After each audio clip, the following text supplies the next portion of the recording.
Returning to our top story now, it's that plane crash in China overnight. Joining me live to discuss this is Sky News aviation expert Byron Bailey. Byron, good morning to you. I don't know about you, but I've never seen a plane nosedive like that, if that image turns out to be correct. What's your first impressions of what you've been able to see or the information that you've been able to gather so far? Yeah, good morning, Peter.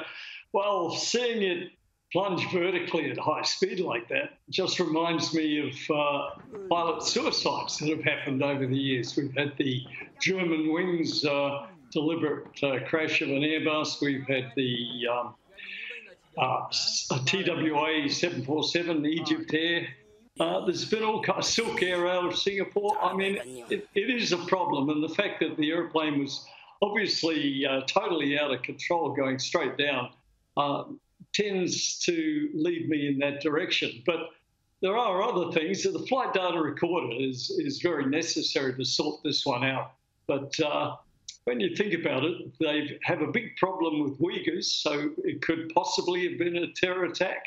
And as far as the malfunction of the airplane goes, the 737-800 is just such a basic airplane. It's not fancy. It hasn't got fly-by-wire like Airbus and the later Boeings. So it's hard to imagine anything that could go wrong that could cause the airplane to lose control in such a fashion. Well, I mean, looking at some of the conditions that were about here, the temperature on the day, about 86 degrees Fahrenheit, Byron. The winds were moderate, less than 12 miles per hour. There was no rain about it.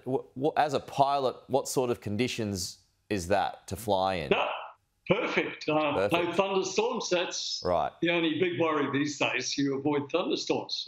Yeah. But no, this is shocking. And to see that video of it going straight down at very high speed, you know, what can you say? No. Is there any chances, Byron, that the G-forces may have caused passengers to black out? Is there a positive in that? No, to nose over the airplane, you actually get a little bit of negative G, and once you're in a vertical dive, there's practically no G at all. But they would have been screaming all the way down for that 3 minutes.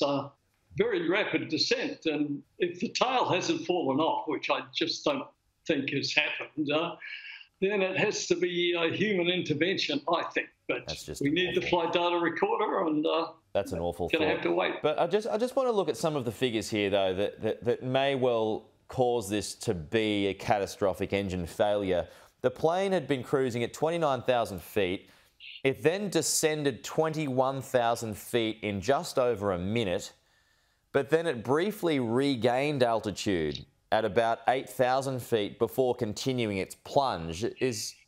Could that mean that there has been some failure? The pilot has then tried to correct it, but it was too far gone and couldn't save it. Is that possible? Nothing to do with the engines. You lose an engine, no problem. Lose two, or you can still keep flying, gliding. But it could well be that there was a fight going on in the cockpit where one guy was trying to commit suicide and the other was trying to stop him. It really is difficult to actually suggest what it could be. Okay, but the recorders will hopefully be able to recover in that. Byron Bailey, appreciate your time. Thanks for your insights there. Most welcome.